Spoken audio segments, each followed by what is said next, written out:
Open the case, right now." Selene Okafor did not move. She kept her hand flat against the strap of her bag. She stayed exactly where she stood. "Lady, I will not ask you a third time. You haven't asked once," she said. Her voice was even, almost gentle. "You've been giving orders." The court security officer's jaw moved like he had swallowed a wasp. His name tag read Crawley. He took half a step closer. What he did not know, what no one in that south entrance hallway knew yet, was that the black case under her arm carried his name in it, page 11, twice, underlined in red by the senior investigator at the Department of Justice office of the Inspector General. He did not know that the woman in front of him had been sworn in by the Attorney General himself at 4:40 in the afternoon the day before, and he did not know that she was about to be the most senior federal officer in his courthouse for the next 4 years. Before we go any further, do me a favor. Drop a comment and tell me what state you are watching from. And if this is your first time here, hit that subscribe button.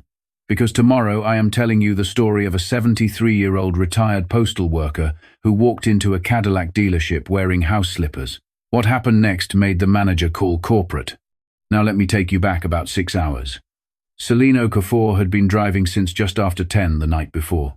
Her father's old blue Chevrolet sedan had crossed the state line out of Illinois around 2 in the morning and rolled into Belmar Springs, Missouri at 5:15. The Chevrolet was a 1998 Lumina with 187,000 miles on the odometer and a broken air conditioner. The driver's side window squeaked when you rolled it down. The cup holder had been jammed shut since the spring of 2004. Selene had inherited that car from her father the day he died, and she had not been able to bring herself to sell it. She was 32 years old. She was wearing a navy blazer with the lining frayed at the collar because she had not had the money this month to take it to be relined. Her boots were polished. The soles were patched. She had $240 in her checking account, the last paycheck from her old position at the Eastern District, and her first federal salary as Chief Deputy United States Marshal would not hit her account until the following Friday. A senior federal officer, living check to check. That is what your taxes pay for, in case you were wondering. She pulled the Chevrolet into the gravel lot across from the south entrance of the Whitlow Federal Courthouse. The sky over Belmar Springs was the color of old denim, blue and gray at the same time, streetlights still on. The day's first delivery truck was idling at the loading dock around back. Selene sat in the car for 90 seconds before she got out. She had not slept in 26 hours. She had 2 messages on her phone from her mother, Pearl, asking her to call when she arrived. She had a printed paper on the passenger seat that said, "Welcome, Marshal Okafor," in the same font the office had used since the Reagan administration. And on her keychain, next to the Chevrolet key, was her father's commemoration coin, a small brass coin about the size of a quarter, stamped with the seal of the Illinois State Police. He had been a trooper for 24 years. He had been passed over for lieutenant 3 times. The paperwork got lost, is how they had phrased it. The 3rd time he had stopped applying. Selene closed her hand around the coin, held it for a count of 4, put it back. She got out of the car. She carried 2 things across that gravel lot. In her right hand, a black hard shell case locked with a dial combination. Inside it, an encrypted federal ledger, 2 external drives, and a sealed memorandum from the DOJ office of the Inspector General. 14 pounds of paper and metal and quiet evidence. In her left hand, under her arm, a soft leather folder. Inside the folder, 3 documents. Her Senate confirmation letter, her commission, signed by the Attorney General, and her brand new federal identification card, still warm from the laminator the day before. She did not know about the cameras. She did not know about the alert that had been entered into the court security log at 10:02 the previous night, 12 hours before she arrived, by an officer who had not been physically present in the courthouse at the time. She walked across the gravel like any visitor, in the grey of early morning, with the steady stride of a woman who had been trained to walk that way by her father, in the driveway of a small house on the north side of Springfield, when she was 9 years old. Eyes up, hands open. They will tell on themselves. That was what he used to say. The south entrance of the Whitlow Federal Courthouse had been built in 1976. The marble floor was the color of curdled milk. The metal detector arch had been replaced in 2018 and made a small chime when it was happy. The X-ray machine had been replaced more recently and hummed the way old refrigerators hum. The visitor intake desk sat against the east wall. The clerk behind it that morning was Mrs. Hortense Adebayo. She was 62 years old. She had been a clerk in that courthouse for 28 years, since the spring of 1998. Her grandparents had immigrated from Nigeria in the 1960s. Her hair was pulled into a small, neat bun at the back of her head. She wore reading glasses on a chain. Mrs. Adebayo had a notebook open in front of her. Not the courthouse log, her own notebook, a small spiral-bound thing the size of her palm. She had been writing in it for 9 years. Selene walked up to the intake desk and signed the morning log, printed her name in block letters, wrote her title in the column to the right. Chief Deputy U.S. Marshal, Central District. Mrs. Adebayo's pen stopped. She looked at the log. She looked at Selene's face. She looked at the log again. For 2 full seconds, she did not breathe. Then she resumed writing in her own notebook. She did not say a word. She did not look up, but the corner of her mouth moved, just slightly, like the very faint beginning of a smile she had not allowed herself to feel in 9 years. Behind Selene, at the conveyor belt of the X-ray machine, Court Security Officer Dale Crawley straightened up off the wall. Crawley was 47 years old, white, broad in the chest, narrow in the patience. He had been a CSO at the Whitlow Federal Courthouse for 17 years. He had a daughter at the community college, and a boat at the reservoir, and a third mortgage he did not talk about. He had also, over the past 5 years, taken roughly $425,000 worth of property out of the confiscation intake bins of that courthouse and moved it through a small steel locker in a corridor behind the old grand jury wing, 3 days a week, between 4 and 5 in the morning. He did not know any of that was about to come out. He saw Selene. He saw the locked case under her right arm.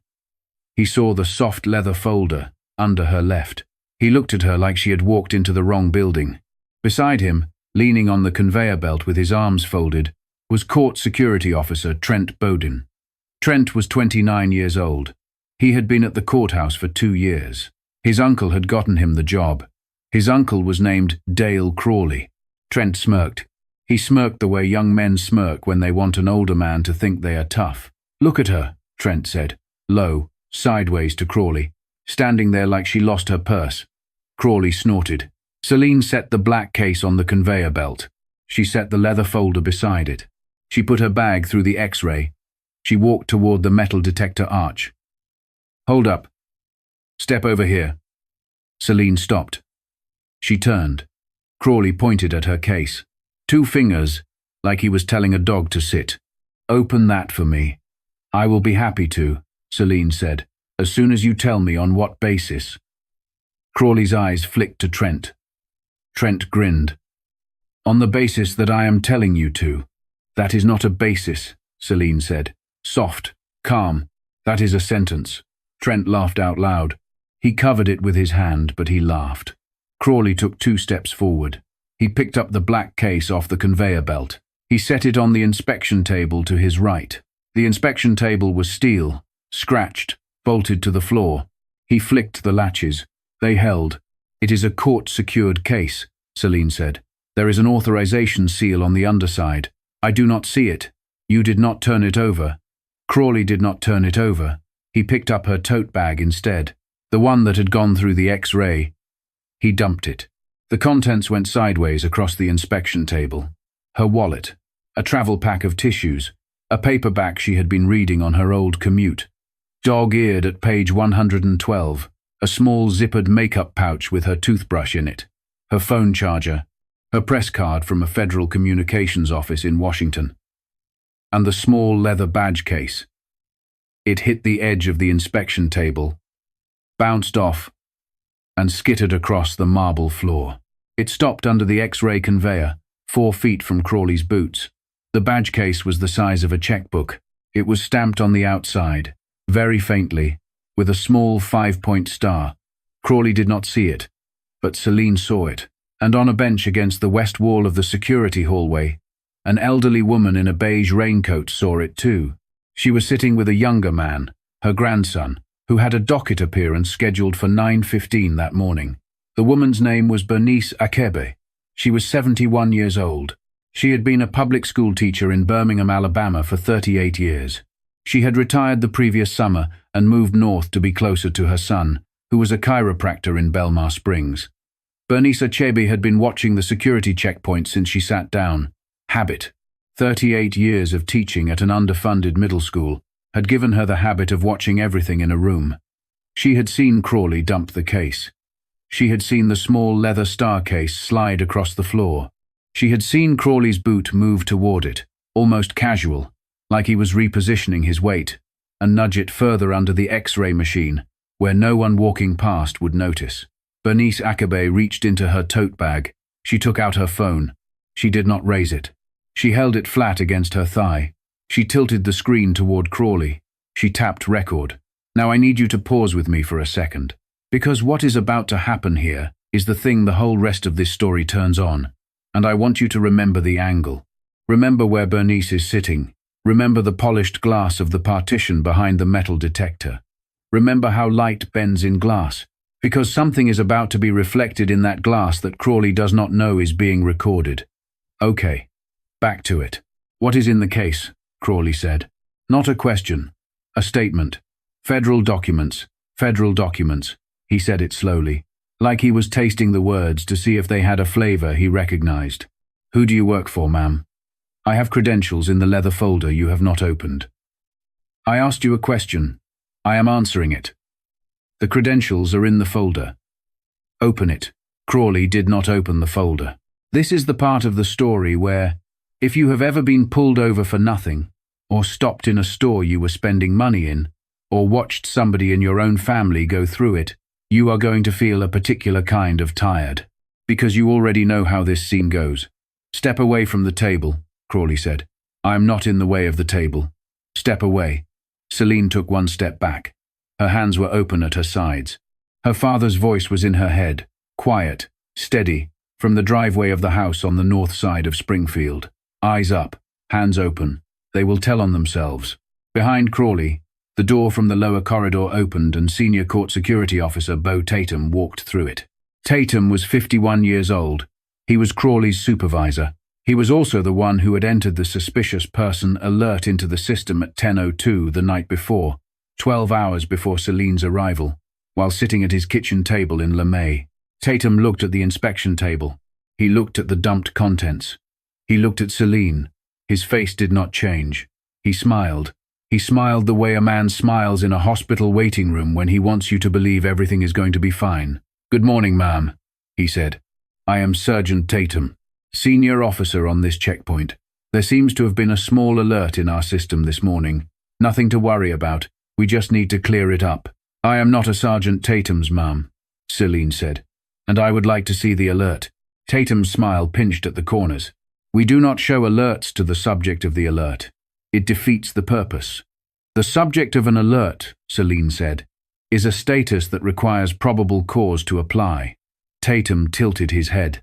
The pinch in his smile got smaller. Ma'am, we have had a flag on a profile matching yours since 2:02 last night. African-American female. Mid-30s, locked case.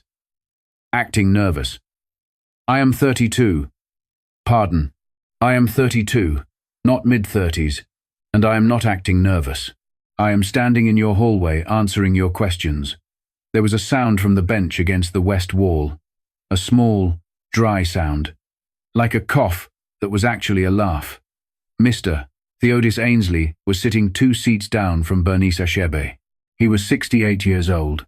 He had served 2 tours in Vietnam in the late 60s. He had lost the use of his right leg in 1971 and had used a steel frame wheelchair every day since. That morning, his grandson Marcus was due in courtroom 3 at 9 for a hearing on a federal student loan dispute. Mr. Ainsley had come along to sit with him. Mr. Ainsley had been watching the checkpoint too. Tatum heard the sound. He turned. He saw the wheelchair. He saw the cane resting across the man's lap. He turned back to Selene. Ma'am, I am going to ask you one more time. Step into the side room with me. voluntarily, and we will clear this up in 5 minutes. I am not going into a side room without seeing the alert. Then we are going to have to insist. On what authority? Tatum did not answer. He nodded once at Crawley. Crawley moved. He moved fast for a man his size. He came around the inspection table, took Selene's right wrist in his left hand, and turned her wrist behind her back, the way he had done it to dozens of small business owners and traveling grandmothers and immigrant fathers in the 17 years he had been doing it. He turned it sharp. He turned it past the comfort point.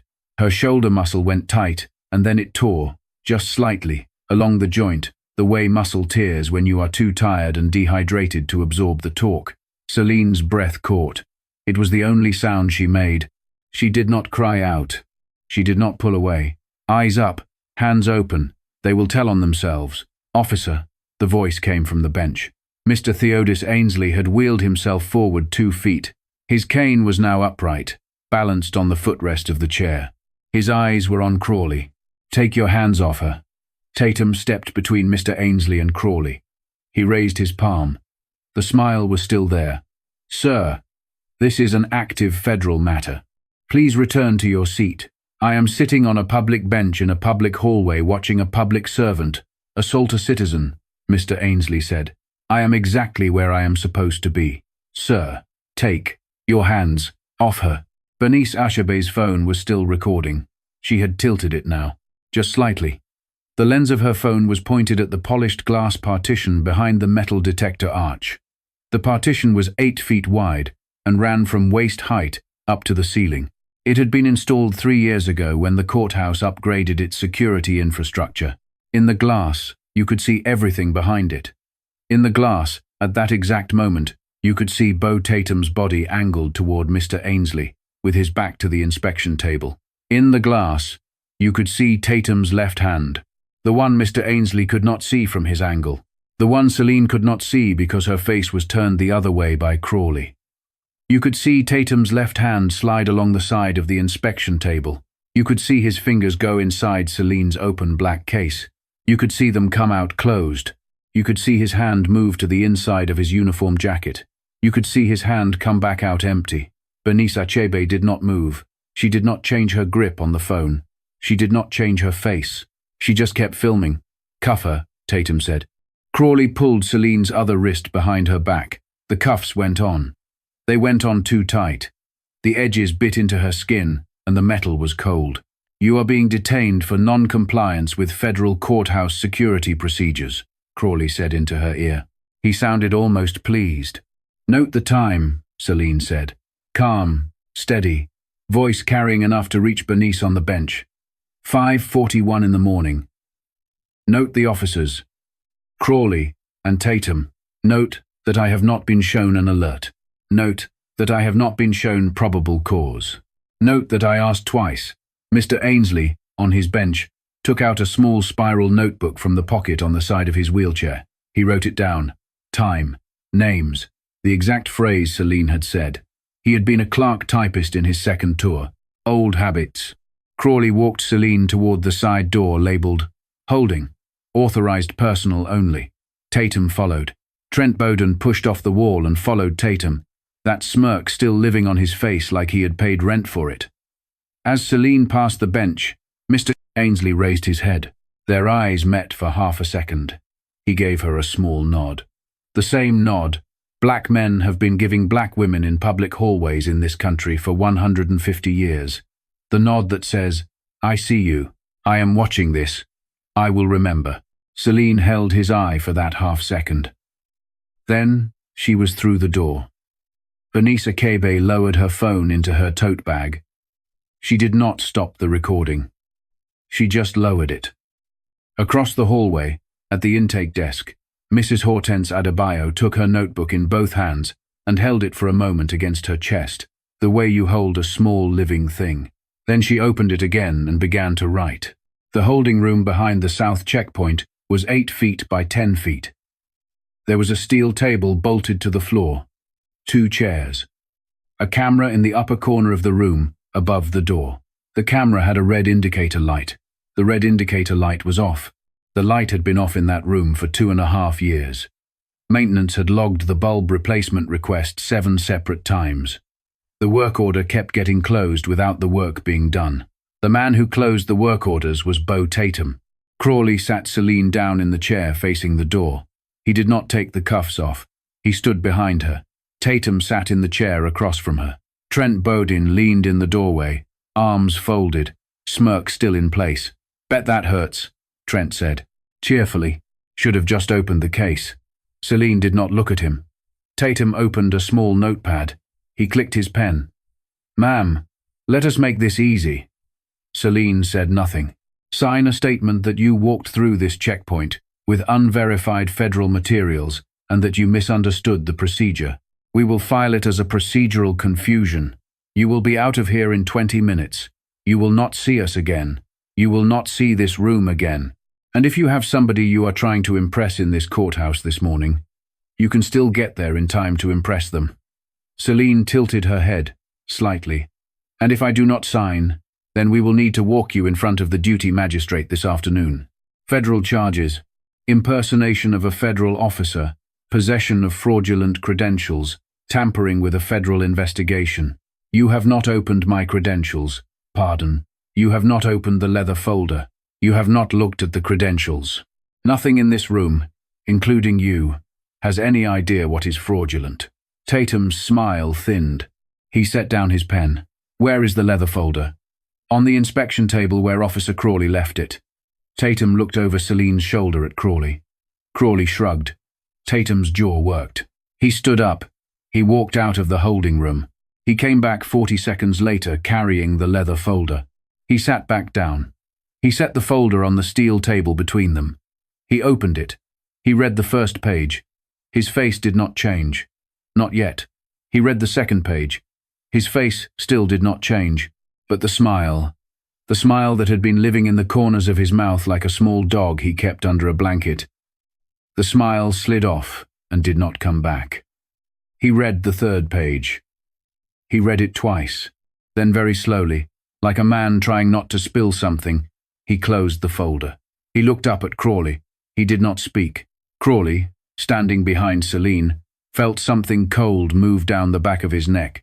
"Bo," he said. "What?" Tatum did not answer. "Bo." Tatum was looking at Selene now. He was looking at her the way a man looks at something that he is not yet sure is what it appears to be. Because if it is, his life has just ended in the past 4 minutes, and he does not yet know how to feel about that. "Ma'am," he said. His voice came out wrong, a half tone too high. "Ma'am, I am going to need you to wait here for a moment. I have been waiting. I am going to step out. I am going to make a phone call. I am going to come back. Take the cuffs off first." Tatum looked at Crawley.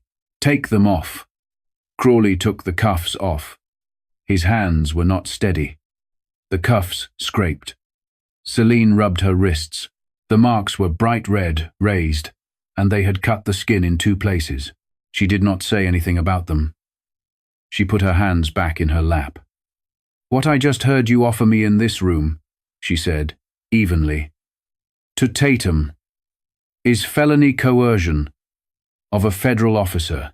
The camera in the corner of this room, if its indicator light had been working, would have caught all of it. Officer Crawley, your hands on me in the hallway, 6 minutes ago, in front of 2 civilian witnesses, and the polished glass behind the metal detector, was a federal assault. Officer Bodin, your statement in the doorway about how it should have hurt less was an admission." She paused. She looked at all 3 of them. "I would suggest," she said, "that you call your union representatives, and not your supervisor."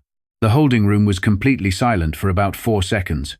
Then Trent Bodin's smirk fell off his face for the first time all morning, and Selene Okafor, Chief Deputy United States Marshal for the Central District, sworn in by the Attorney General of the United States at 4:40 the previous afternoon, sat across from the 3 men who had just spent the last 14 minutes throwing away their careers, and waited, with her hands folded, for them to figure out which call to make first.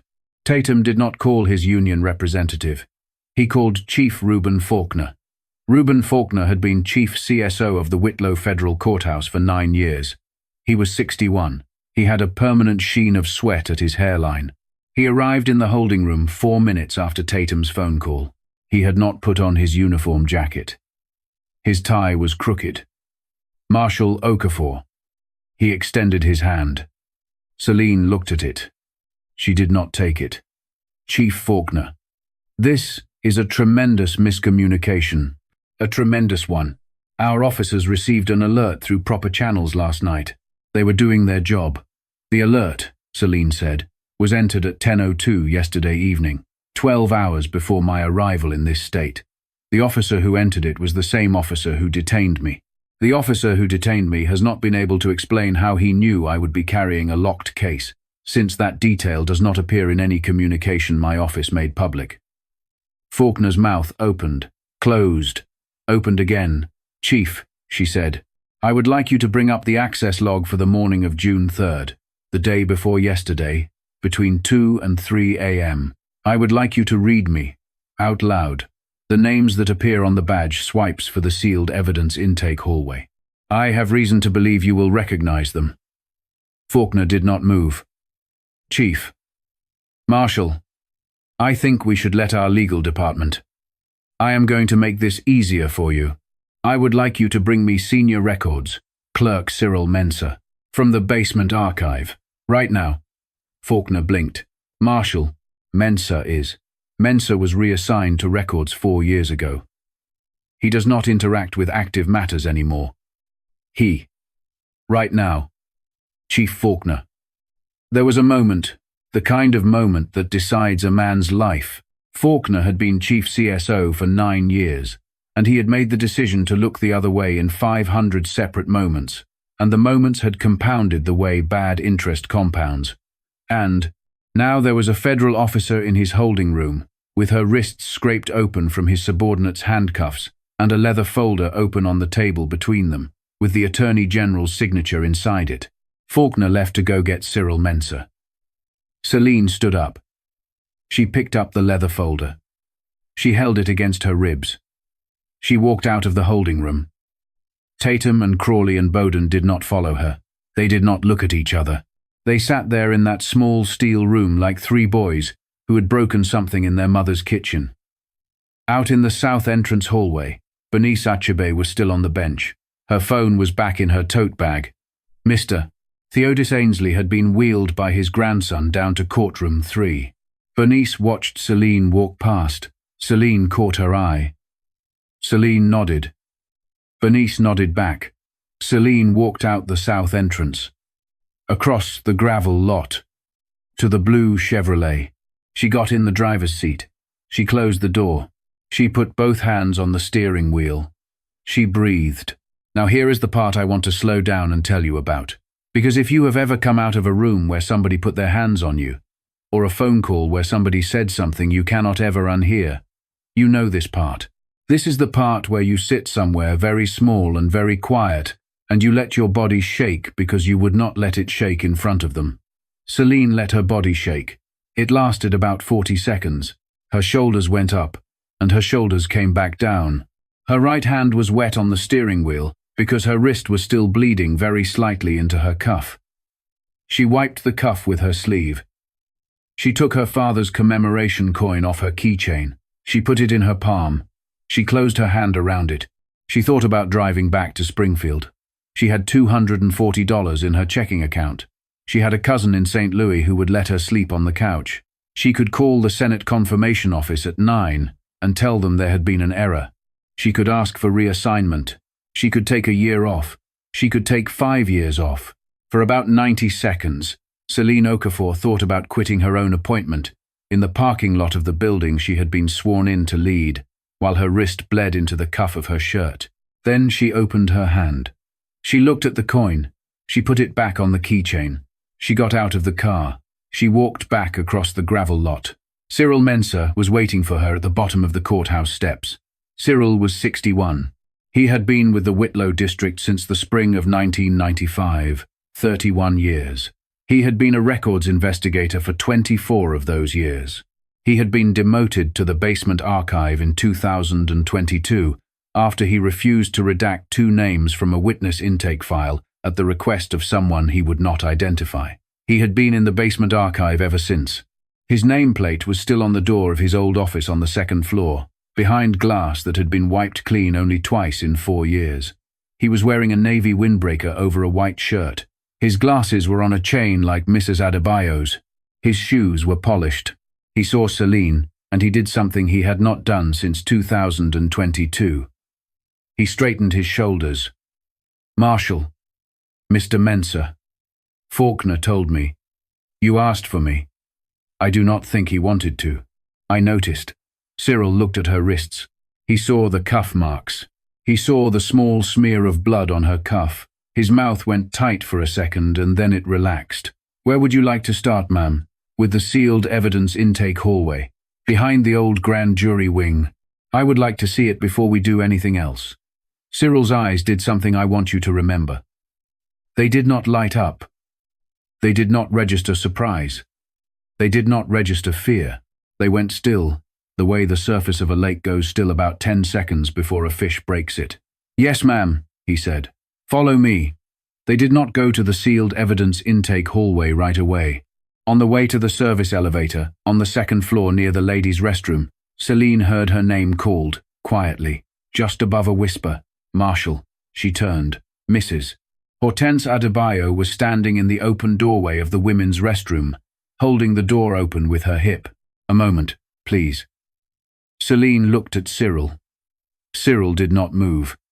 He had the patient stillness of a man who had learned, years ago, that other people's moments were not for him to interrupt. Selene stepped into the restroom. The door swung shut behind her. Mrs. Adebayo did not waste time. 28 years I have stood at that intake desk, Marshal. 28 years. She reached into the front of her cardigan. She brought out the small spiral notebook. She pulled the rubber band off the cover. She opened it to the first page.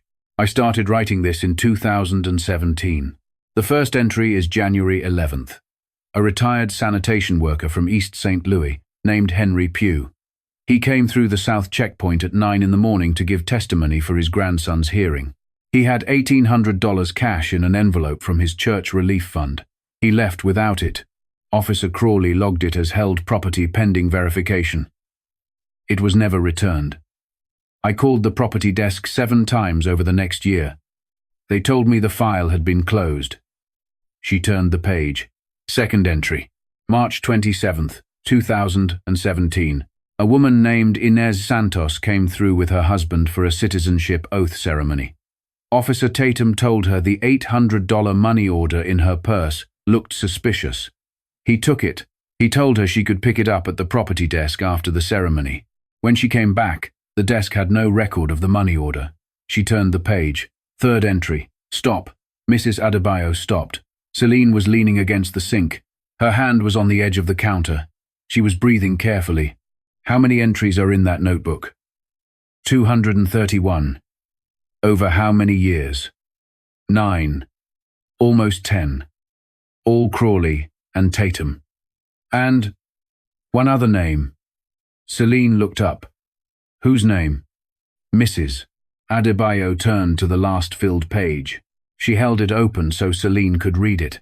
In careful blue ink, the name appeared in 12 different entries. Once a quarter, always next to the largest dollar amounts. Pritchard Donovan, Assistant United States Attorney, Central District. Selene read the page twice. She looked up at Mrs. Adebayo. "You knew," she said. "I knew. For 9 years. Almost 10. Why are you giving this to me now?" Mrs. Adebayo's lips pressed together. She looked at Selene's wrists. She looked at Selene's face. "Because the last name I wrote in that book, last Wednesday, was a woman from my church choir. She had a money order for her grandson's bail. $1,100. Officer Bowdin took it. Officer Bowdin is 29 years old, Marshal. He has been at this courthouse for 2 years. He has already learned how to take an envelope. He is the next one. And the one after him is not even hired yet, but he is coming. And I am 62 years old, and I am tired of writing names in a small book that nobody reads but me." Selene closed the notebook gently. She handed it back. Make me a copy, she said. Today. I do not need the original. Keep the original where it is. Yes, ma'am. Mrs. Adebayo. Yes, ma'am. Thank you. Mrs. Adebayo's eyes filled. She did not let them spill. She put the notebook back inside her cardigan. She nodded once. She walked out. Selene stood at the sink for another 15 seconds. Then she turned on the cold water and ran her wrists under it until the bleeding stopped. She walked out of the restroom. Cyril was waiting where she had left him. Mr. Mensah. Yes, ma'am. Before the sealed evidence intake hallway, I would like to make one stop. Yes, ma'am. 3614 Lavinia Court. Do you know the address? I know who lives there. Then please come with me. I would like a witness. The house at 3614 Lavinia Court was small and white, with a magnolia tree in the front yard. The shutters had been painted a fresh, dark green within the past year. The walkway had been swept that morning. A small handwritten sign in the front window read, "God is good." The W, in welcome, on the doormat, had been almost worn flat by years of feet. Mrs. Hattie Edochie answered the door. She was 74. She was small, narrow-shouldered, with hair the color of new steel pulled back into a low bun. She was wearing a Sunday dress on a Tuesday morning at 9:15, because she had been told a federal officer might be coming, and she did not receive federal officers in her housecoat. She looked at Selene. She looked at Cyril. She looked at Selene's wrists. She did not say anything about them. "Come in," she said. The living room had a Bible open on the coffee table. There was a small framed photograph of a man in a postal worker's uniform on the wall. Mrs. Edochie's late husband, who had passed in 2019. There was a houseplant on the windowsill that needed water. Mrs. Edochie sat down on the couch. She gestured to the chairs across from her. Selene sat. Cyril sat. Mrs. Edochie. Yes, child. On the morning of September 14th of last year, you came to the Whitlow Federal Courthouse carrying $11,750 in cash. Mrs. Edochie's hands folded in her lap. The skin on the back of her hands was very thin. I did. Why? My nephew Joseph was scheduled for a federal evidentiary hearing in courtroom 2. His attorney told us that if we could post a particular kind of bond, in cash, by 10 o'clock that morning, the judge would consider releasing him on his own recognizance, pending the hearing's outcome. Joseph had a daughter who was due in the hospital that afternoon for a procedure on her hip. He was the only family member with the same blood type. And you brought the cash. I did. Where did the cash come from? The Pilgrim Hope Senior Center Building Fund. I am the treasurer of the board. We had been raising money for 3 years to put a new roof on the senior center. The contractor was due to start the following Monday. Our membership had earned that money in fish fries and tag sales, and a back-to-school car wash. We had a deposit slip for the bank for the following day. She paused. Her voice was steady. It had been steady for 9 months. I authorized myself to use it for Joseph's bond, with the understanding that I would replace every dollar within 90 days. I had a personal line of credit prepared at the credit union. What happened at the South checkpoint? I went through the metal detector at 8:45. Officer Crawley was on the conveyor. He took the envelope out of my purse. He counted the bills out loud in the hallway, in front of 14 other people who were standing in line. He stopped halfway through and turned to Officer Tatum, and he said the words, "I would like you to write down, Marshal. Tell me." He said, quote, "That is a lot of cash for a church lady." End quote. Officer Tatum told me they were going to detain the money for verification. They walked me into a small side room. They told me to wait. They came back 2 hours later. They told me the money had been adjudicated as evidence in a separate active matter. I asked for the case number. They told me the case number was sealed. What happened to your nephew? Joseph missed the bond window. The judge denied recognizance. He remained in federal custody. He missed his daughter's procedure. He has missed 9 months of her recovery. His daughter is 6. The room was very quiet. Cyril had not moved since he sat down. He was looking at his shoes. "And the senior center roof," Selene said. Quietly, Mrs. Edochie looked at her. "The senior center roof leaked through the winter, child. 2 ceiling tiles in the multipurpose room came down on a Wednesday afternoon during the seniors' card game. Thank the good Lord that nobody was sitting under them. The roof has not been repaired. We held a vote in March to take out a 30-year loan that we cannot afford. We are paying interest now on a roof that they took the money for." She paused. "I do not have the energy to be angry anymore, Marshal. I am too tired. I will tell you what I told my pastor in October. An apology that arrives 9 months late is not an apology. It is the next con." Selene's chin trembled. It was the only thing on her face that moved. She pressed her lips together. She did not speak for about 6 seconds. "Mrs. Idoshi." "Yes, child. Would you be willing, in approximately 10 days, to come to a federal disclosure hearing in front of Chief Judge Beatrix Penrose and tell that story exactly the way you just told it to me?" Mrs. Idoshi thought about it. She did not rush. She looked at the photograph of her late husband on the wall. "Yes," she said, "I would. I stopped going to courthouses, Marshal, after they made me feel like a thief in my own country. I am willing to go back, but only because I am not the thief, and I never was." Selene wrote the line down. The sealed evidence intake hallway sat behind a steel door at the south end of the old grand jury wing. The door had not been a sealed evidence intake door before 2021. Before 2021, it had been a stenographer's break room. The conversion had been requested by the U.S. Attorney's Office. The requisition order had been signed by Assistant U.S. Attorney Donovan Pritchard. Cyril knew all this because Cyril, in his basement archive, had a copy of every requisition order signed by the U.S. Attorney's Office since 2015. Ramon Saldiva was waiting at the door with his keyring. Ramon was 43. He had been with the Courthouse Facilities Management Department for 8 years. He was wearing his uniform. His name was stitched in red on the chest. The keyring weighed almost 2 pounds. He had been waiting 8 years for somebody to ask him a question he was about to answer. "Marshal, Mr. Saldivar, I have a master for this door. Crawley and Tatum think I do not. How long have they thought that?" "About 6 years. When did you last go in there?" 3 years ago, to replace a fluorescent ballast. I saw everything inside. I have been waiting since." Selene looked at the door. She looked at Cyril. She looked at Ramon. "Open it." Ramon opened it. The room was 40 feet long and 10 feet wide. 8 metal lockers along the right wall, 8 along the left. 16 total. Every one of them had a new padlock on an old metal hinge. The padlocks were the same brand. The brand was Stellaris. Cyril had a procurement order in his archive for 240 Stellaris padlocks. The order had been signed by Donovan Pritchard. Selene took one step inside. The air smelled of metal and old paper. "Mr. Saldivar." "Ma'am." "Bolt cutters." Ramon produced bolt cutters from a tool bag he had brought. They cut the first lock in 17 seconds.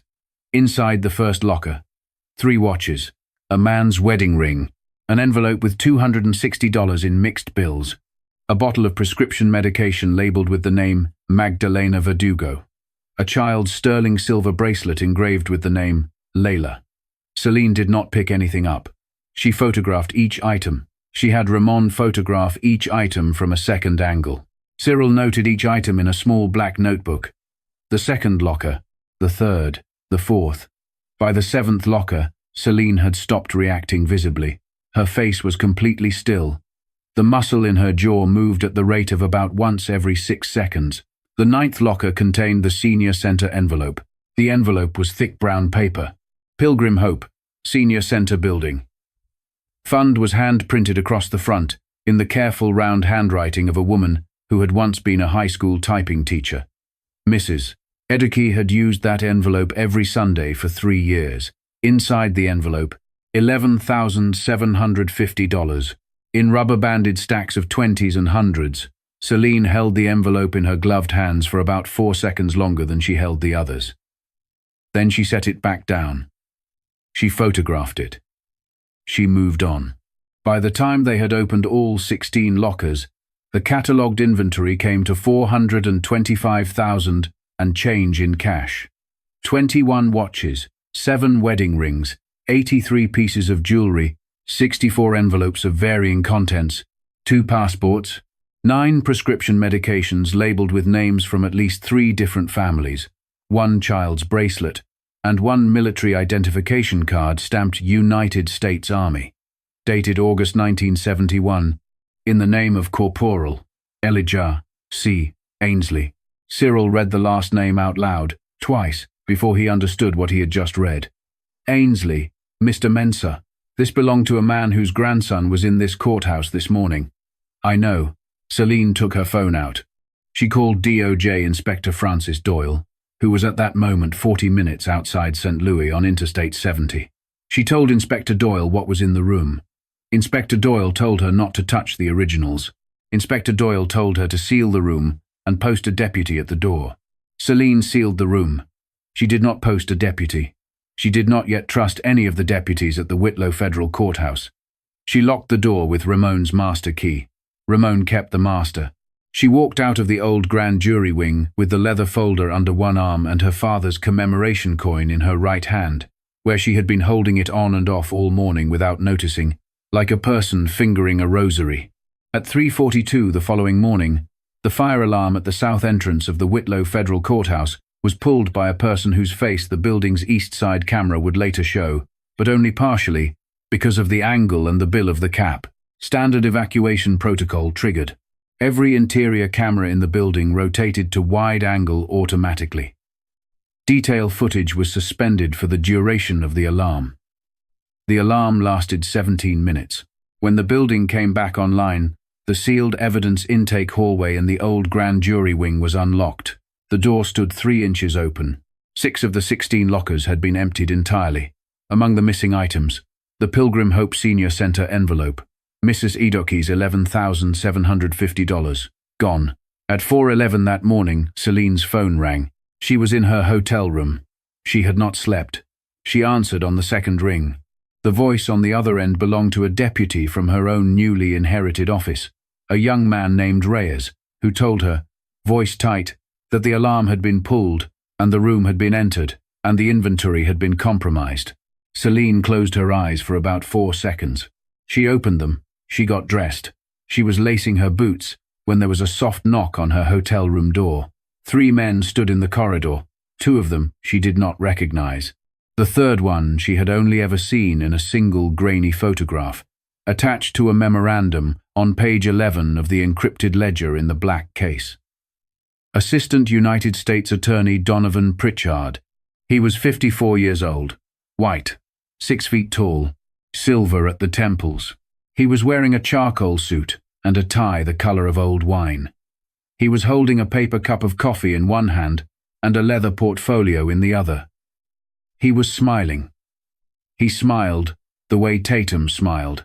He smiled the way Hargrave would have smiled if Hargrave existed in this story, which he does not. He smiled the way men in suits in hotel corridors at 4 in the morning have smiled at women like Selene Okafor for 200 years of American history. He smiled and he said, "Marshal Okafor, I was hoping we could have a conversation. In the corridor, or in the room, whichever you prefer." The corridor. Pritchard took it in stride. He nodded at the 2 men with him. They moved back 12 feet down the corridor and stood by the elevator like men who knew their job was to be furniture. "Marshal, I will speak plainly. I have been the Assistant U.S. Attorney for the Central District for 9 years. I have been the senior career attorney in that office for the past 4. I am told by a reliable source that you spent yesterday afternoon in a sealed evidence intake hallway, that you photographed approximately $400,000 worth of property, that you have been speaking to former employees with significant axes to grind, and that there has been a regrettable incident this morning involving the alarm system." He took a sip of his coffee. "I would like to offer a path forward. Go ahead. Officers Crawley and Tatum will tender their resignations by noon today, citing personal reasons. Officer Bowden will receive a written reprimand and be transferred to a satellite courthouse in the next district. The U.S. Attorney's Office will personally administer a civil restitution program for affected community members. Mrs. Edochi's funds will be replaced in full, with interest, by the end of next week. We will quietly close the federal investigation. You will retain your appointment. You will be in this building for the next 4 years, without any further administrative complications. The press will not be involved. The public hearing scheduled for next week will be cancelled. Everyone moves on. He smiled again. This is a quiet path. It serves the people. It serves the institution. It serves you. Selene did not answer immediately. Here is the moment I want to talk to you about. Right here. Because there is a comment section under this video, and you are going to want to type in it, and I want you to be honest when you do. Because Donovan Pritchard, standing in that corridor with his charcoal suit and his wine-colored tie, was offering Selene a deal that protected her career, protected the victims financially, avoided a media storm, avoided a political fight, kept her sworn in, got Mrs. Edochie's money back, got Crawley and Tatum out of uniform. A lot of people would take that deal. A lot of people would say, take the deal. Sleep at night. Live to fight another fight. Mrs. Edochie gets her money. The roof gets fixed. Move on. Selene set down the boot she was holding. She straightened up. She looked at Pritchard. Mr. Pritchard. Yes, Marshal. You signed 47 of the confiscation orders that authorized the holding of property in that sealed intake room over the past 3 years. Pritchard did not blink. I sign a great many orders in the course of my duties, Marshal. You signed the procurement order for the Stellaris padlocks on those lockers. I sign procurement orders for office supplies on Thursdays. You appear on the Records Archive, vault basement CCTV system, which runs on an independent server, walking into the sealed intake hallway at 1:23 in the morning on March 11th of last year. You appear again on August 2nd. You appear again on October 14th. 11 times in 18 months. I have the footage. Pritchard's smile did not move, but the muscle around his left eye did. Marshal, I am offering you a path that gets Mrs. Lace Edochie her money back. Mrs. Edochie is not your bargaining chip. She is a community member with a need. She is a witness in a federal corruption matter. Her need is not negotiable property. Marshal, Mr. Pritchard, I am going to ask you to take your 2 men and leave the corridor. The hearing is going forward. You are welcome to retain counsel. Pritchard stood there for about 4 seconds. Then he tilted his head, very slightly, the way a man tilts his head when he has decided that the conversation is over and the next phase is starting. That is your answer. That is my answer. You understand what this is going to cost you. I have an idea. Then I wish you the very best of luck, Marshal. He turned. He walked down the corridor. The 2 men by the elevator turned to follow him. Selene closed the door. She finished lacing her second boot. DOJ Inspector Francis Doyle arrived at the Whitlow Federal Courthouse at 6:20 that morning with a team of 4. She mirrored the Records Archive Vault CCTV server, the email forensics that Cyril had pulled from his old contact in the courthouse IT department, the photographs Selene and Ramon had taken inside the sealed intake hallway, Mrs. Adebayo's spiral notebook in photocopy, and Bernice Achebe's phone footage, which Bernice had quietly airdropped to a deputy in the parking lot the previous afternoon. By 7 the next morning, Inspector Doyle had federal warrants for the personal devices of officers Crawley, Tatum, and Bowden, and for the work and personal devices of Assistant U.S. Attorney Donovan Pritchard. The federal disclosure hearing convened on Wednesday at 8:30 in the morning in courtroom, one of the Whitlow Federal Courthouse, in front of Chief Judge Beatrix Penrose. The gallery was full. Local press were in the back 2 rows. A camera was permitted, by order of the court, for the duration of the hearing. Mrs. Pearl Okafor sat in the 3rd row. She wore a navy dress. She did not cry. Mrs. Hortense Adebayo testified first. She did not bring her notebook. She had committed every entry to memory. Mrs. Hattie Edochie testified second. She wore her Sunday dress. She did not lean on her walking stick. She told the story of the envelope. She told the story of her nephew and his daughter. She told the story of the senior center roof and the ceiling tiles that came down on a Wednesday afternoon during the card game. At the end of her testimony, she turned in the witness chair and faced the gallery, and she said the line she had said to Selene in her living room. She said it slowly, and she said it clearly, and she said it into the microphone. I stopped going to courthouses, Your Honor, after they made me feel like a thief in my own country. I am here today Because I am not the thief. And I never was. The gallery did not move. Bernice Archibay testified third. She played the phone footage. The court watched Tatum's left hand slide into Celine's case in the polished glass partition. Cyril Mensah testified fourth. He presented 11 separate records, archive CCTV clips. The court watched Donovan Pritchard enter the sealed evidence intake hallway 11 times over 18 months. Idalia Quintanilla testified fifth. Magdalena Verdugo testified sixth. Mr. Theodis Ainsley wheeled himself to the witness stand at 10:04 in the morning. He held his late father-in-law's 1971 Army identification card in his lap. He had cleaned it the night before with a soft cloth. He did not say very much.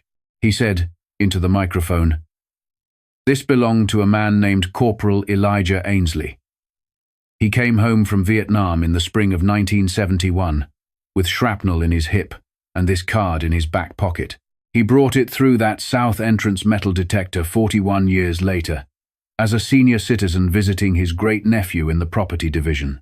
He went home without it. I have spent the last 14 years wondering what happened to it. I would like to take it home today." Chief Judge Penrose said, "Mr. Ainsley, the card will be returned to your family by the end of today's proceedings." Mr. Ainsley nodded once. He wheeled himself back to his seat. As he passed Selene, sitting at the marshal's table, he stopped his chair. He held out his hand. She shook it. Neither of them spoke. At 10:47, federal marshals entered the courtroom from three sides. Bo Tatum stood up. He took one step toward the side door behind the jury box. Cyril Mensah, who had been seated in the gallery near that door for the previous 40 minutes, rose calmly from his seat and stood in the doorway. He did not raise his voice. He did not raise his hands. He just stood there. Tatum stopped. Two marshals cuffed Tatum where he stood. Dale Crawley made it 3 steps toward the main entrance before Inspector Francis Doyle, who was waiting in the corridor outside, stepped sideways into his path. He tried to push past her. She turned his momentum into a wall. He went down on one knee.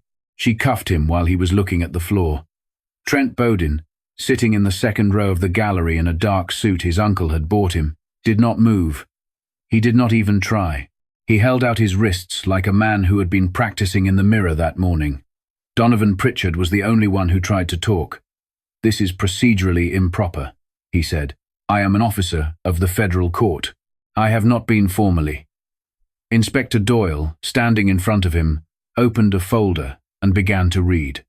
"Donovan Pritchard, you are under arrest for conspiracy to commit theft of property under federal supervision, for obstruction of justice, for violation of the civil rights of 57 identified individuals under color of federal authority, for tampering with federal evidence, for unlawful use of federally procured materials, for witness intimidation. We can do the rest in the car." Pritchard's mouth opened. It did not close right away. Chief Judge Penrose hit her gavel once. The cuffs went on. Pritchard walked out of the courtroom on the morning of the day he was supposed to receive notification of his federal bench nomination. He walked out between two marshals. His tie was crooked. The restoration ceremony was held the following Tuesday at 3 in the afternoon at the same south entrance security checkpoint where Selene had been detained 8 days earlier. Security lane 3 had been roped off. Folding chairs had been arranged. A small podium had been set up where the inspection table had been. Mrs. Pearl Okafor sat in the front row. She wore the same navy dress. She did not cry this time either. Inspector Doyle returned the $11,750 to Mrs. Edochie in fresh bills inside a new envelope. Mrs. Edochie counted them slowly. She had managed church and senior center finances for 20 years, and she counted them the way she had always counted them, with her index finger. She finished counting. She put the envelope into her purse. She looked at Selene. She did not speak. Selene rose from the marshal's table. She walked across the open floor to where Mrs. Edochie was sitting. She lowered her head. Just a small bow. The kind of bow that does not happen in American courthouses very often, because American courthouses were not built for it. Mrs. Edochie's mouth moved into the smallest smile. She lowered her head back. Neither of them said a word. The gallery, the camera, and the press in the back 2 rows watched it happen and did not understand exactly what they were watching, but understood that they would remember it. Senior Judge Selene Okafor administered Selene's official ceremonial oath at the close of the proceedings. Selene's reforms were announced immediately afterward. Body cams on every CSO at every entrance. No mute, no off. All confiscated items photographed at intake and signed by the visitor on a duplicate receipt before going to storage. Quarterly independent audits by DOJ/OIG. The Pilgrim Hope Senior Center Building Fund, named on a small bronze plaque on the wall of the new Witness Care Office. In commemoration, Cyril Mensah was promoted to Director of the new Federal Court Integrity Standards Unit. He was given an office on the 2nd floor, behind glass that was wiped clean every Thursday morning by the building's maintenance staff. The first thing he put on his desk was his nameplate, with the dust wiped off it. Mrs. Hortense Adebayo received a federal whistleblower commendation and a full pension. She announced her retirement effective the end of the month. The morning intake clerk position was given to a young woman she had personally trained for the past 2 years. Ramon Saldivar was promoted to compliance liaison for the Western Division. Bernice Achebe received a federal civilian commendation. She accepted it on behalf of, in her words, every grandmother sitting on every bench in every courthouse hallway in this country, who has been watching all along and waiting for somebody to ask. As the ceremony was breaking up, a small boy of about 7 in a navy church suit walked up to Selene. He was Mrs. Edochie's grandnephew from her church's youth choir. His grandmother sang in the choir with Mrs. Edochie. He had come to the ceremony in his Sunday clothes. He looked up at her. He looked at her badge. He looked at her face. "Are you the lady in charge of all this now?" Selene knelt. She brought her eyeline down to his. "Today I am, young man. Forever." She thought about it, until the day I am not, and then somebody else will be. That is how it is supposed to work. He thought about that. He nodded once. He walked back to his grandmother. 6 months later, Crawley and Tatum were sentenced in federal court to terms of 9 and 11 years respectively. Bowden pled down to lesser charges and was sentenced to 4 years. Donovan Pritchard was convicted on 6 counts of obstruction, 3 counts of conspiracy, and 1 count of civil rights violations under color of federal authority. He was sentenced to 18 years. He was disbarred. His federal bench nomination was withdrawn the same day his indictment was unsealed. 23 additional victims were identified through Idalia Quintanilla and Magdalena Verdugo's community phone tree, which spread to 4 counties in the first 3 weeks after the ceremony. Every catalogued item was returned to its identified owner, where the owner could be located. Items belonging to deceased owners were returned to next of kin. Where no next of kin could be found, the items were turned over to a memorial trust created by the courthouse and named for Corporal Elijah Ainsley. The Pilgrim Hope Senior Center got its new roof. It got a new community room as well, funded by a settlement from the city. The community room was dedicated on a Saturday morning in late October. Mrs. Edochie cut the ribbon. The pastor said a prayer. The card game club moved their tables out of the multi-purpose room for the first time in 9 months. Mrs. Adebayo's spiral notebook was accepted as supporting evidence in 3 separate federal prosecutions over the following year, in 3 different districts. She kept writing in it, even after she retired. Mrs. Pearl Okafor framed the small leather badge case Dale Crawley had kicked under the X-ray machine on Selene's first morning. She hung it on the wall of her living room above her late husband's commemoration coin. She did not explain it to visitors. If they asked, she would smile and say, "It is a long story. I will tell you over coffee." Selene Okafor still drives the 1998 blue Chevrolet Lumina to work most mornings. She has been offered 3 federal vehicles. She has politely declined all of them. If this story moved you, please drop a like to support the channel and hit subscribe so you do not miss what we have coming for you next. I have 2 stories pinned at the top of the screen right now that you are going to love. One of them is about a janitor at a Fortune 500 company who was mistaken for a panhandler in his own building, and the other is about a foster grandmother who walked into a custody hearing carrying nothing but a shoebox. Both of them are waiting for you. Take care of yourselves out there. I will see you tomorrow.